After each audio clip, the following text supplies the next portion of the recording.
Welcome to Milsurp Minutes. I'm Nick.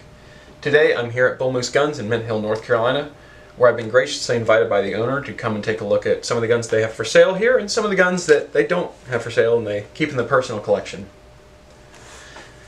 What we're looking at here is a model 1930 Greek Mauser rifle, an 8mm Mauser. A little bit of background to this rifle. Going into World War I, shortly after the turn of the century, Greece was armed with the M1930 Mannlicher Schonauer in 6.5 Mannlicher. I don't have any videos on them yet. I'd really love to get the chance to handle one. They're very interesting, they're very nicely made, but going into the 1930s, as the rest of Europe is arming up with new Mauser rifles, the Greeks saw it as necessary to get a 7.92mm Mauser short rifle also. This rifle in particular was made by FN. After World War I, Mauser Oberndorf was not really making Mauser rifles anymore, so Mauser production for the most part shifted to FN for commercial export purposes. This rifle isn't too much different than a 1924 pattern Mauser short rifle that you see in the form of like the Mauser, the Czech VZ24 or the Yugoslavian M24. It's a relatively short, I think roughly 750mm barrel, straight bolt, accepts a Mauser 98 pattern bayonet pretty universally, has a wooden handguard that extends to behind the rear sight but in front of the receiver, so you got a little bit more space to grip onto it and not get your hand burned if you've been firing this rifle a bit. It's relief cut for a stripper clip and stripper clip guide. It's a standard 98 pattern Mauser. What really makes this interesting is the fact that it's Greek and that it was there and did that with the Greeks. And I'll give you a little bit more history on that, and I'll bring the camera in a little bit closer and I'll show you some of the specific markings that identify this as a Greek Mauser rifle. Okay, moving back to the table so we can get a closer look at this thing.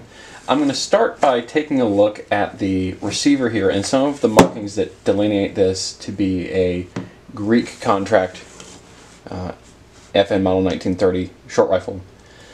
Starting off, we have the serial number that on most rifles will have a letter prefix. In this case, this has Greek alphabet letters in the prefix.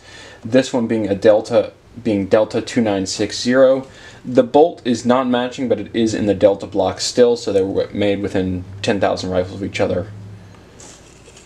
On top, I'll show you closer here, you have a Greek royal crest with a Greek crown and the cross of St. George.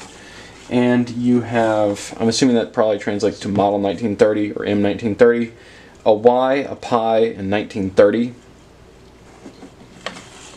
Let's see.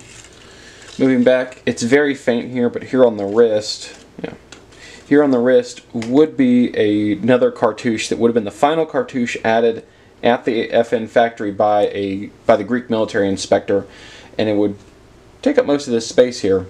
And it would depict St. George on a horse slaying a serpent underneath the horse.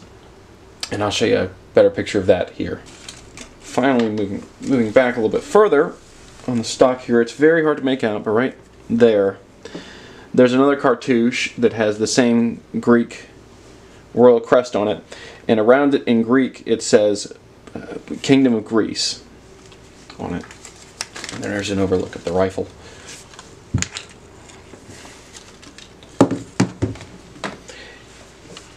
Overall, what's really interesting about this rifle is that it is, for one, a rare rifle, and likely came to be here in the United States by way of capture from either an Italian soldier or a German soldier, as these rifles were pressed into service in the Greco-Italian War of 1940 that Germany later joined in 1941.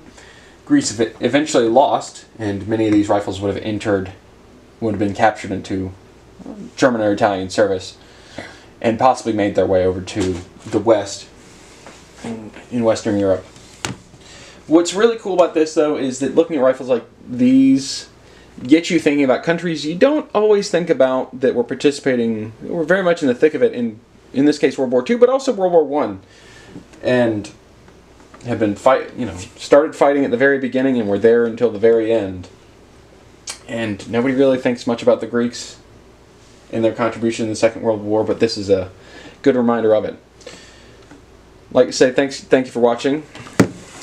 Be sure to like and subscribe, and check out Bull Moose Guns, and either stop on by here in Mint Hill, North Carolina, or look them up online. They have they list everything else they've got in store online, and they have some pretty neat guns come through here from time to time. Thanks for watching. I'll see you in the next video.